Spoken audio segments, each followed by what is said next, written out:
what you are experiencing are severe autonomic storm episodes. These are profoundly and directly related to your diagnosis of severe complex regional pain syndrome, CRPS. CRPS is much more than just a pain condition. It involves significant dysfunction of your entire nervous system. This especially impacts your autonomic nervous system, which controls involuntary bodily functions like heart rate, blood pressure, and sweating. Like current baseline condition and general symptoms, beyond the acute storm episodes, your CRPS manifests in ongoing ways. You have been dealing with severe light sensitivity, also known as photophobia. This specific symptom has been present since the initial impact that occurred on February 20th, 2025. Regarding your vision, a notable change has occurred. Normally, your right eye is the stronger of your two eyes for vision. However, its vision is now notably worse than your left eye's vision. Your left eye is typically the weaker one. These visual changes can be related to the broader neurological impacts of CRPS on the central nervous system or cranial nerve function. Last week's autonomic storm episode, Tuesday, May 27th, 2025. Approximately 1 week ago, on Tuesday, May 27th, 2025, you experienced one of these severe autonomic storms. The episode itself lasted for about 30 minutes. Before this event, you were generally feeling unwell. The baseline neuropathic pain in your right arm, which is your initially injured extremity, was already noticeably worse than usual. You decided to take a shower, hoping it might offer some relief. However, just a few minutes into the shower, a profound sensory disturbance began. Your legs and feet automatically went numb. This paresthesia, or loss of sensation, quickly spread. It involved the rest of your body. This widespread numbness reflects the neuropathic and sensory component of CRPS. Recognizing the severity of what was happening, you immediately left the shower.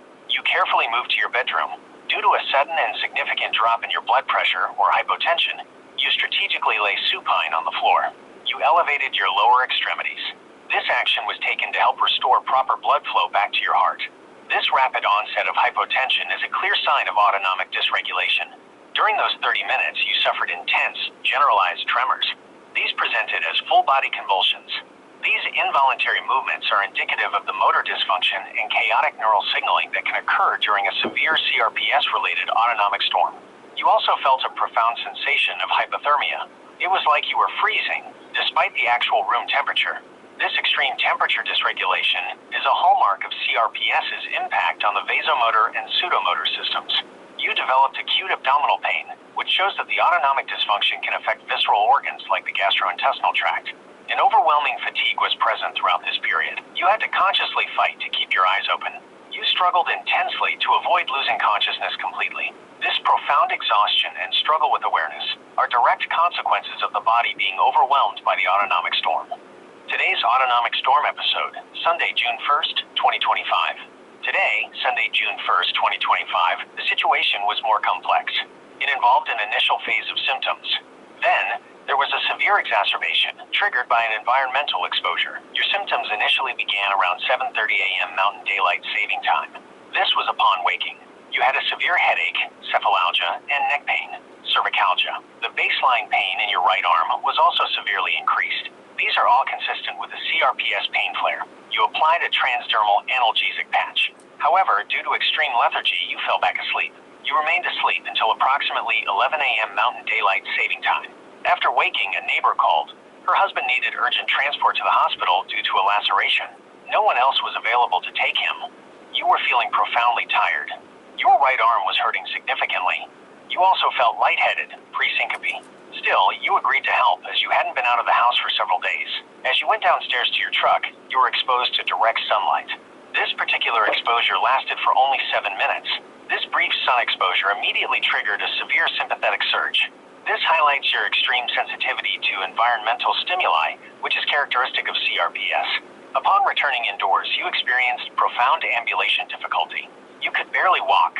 You felt as though you had the rigidity and stiffness of a 90-year-old man. There was severe arthralgia, joint pain throughout your body. Fine motor tasks became incredibly difficult. You struggled to open your front door and disarm the alarm system. This widespread stiffness and motor impairment are direct manifestations of CRPS affecting motor function and connective tissues. You were also notably lightheaded and very stiff. You rested in a living room chair for about 5 minutes. Your condition then rapidly deteriorated. Upon reaching your room, the full severity of the autonomic storm manifested. This severe episode, which occurred after you had been outside, lasted for approximately 90 minutes.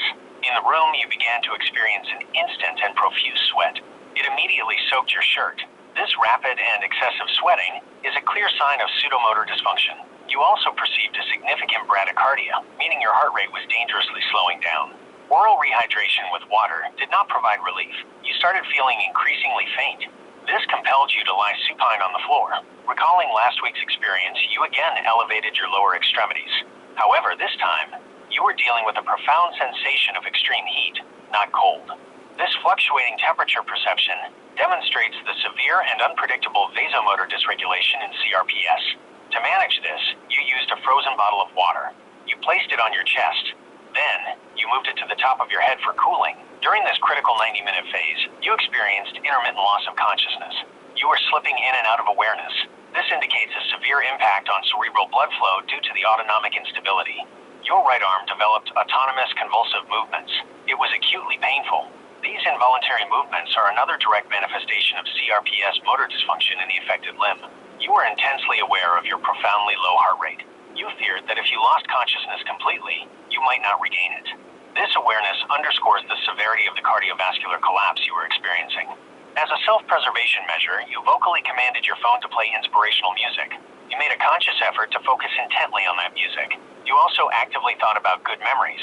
You repeatedly told yourself to calm down. These are deliberate cognitive and behavioral strategies to combat the overwhelming physiological changes and maintain consciousness. Despite these conscious efforts, your household surveillance system recorded periods of disoriented and incoherent speech.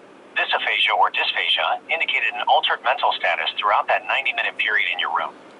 This cognitive impairment during the storm highlights the significant central nervous system involvement in severe CRPS episodes.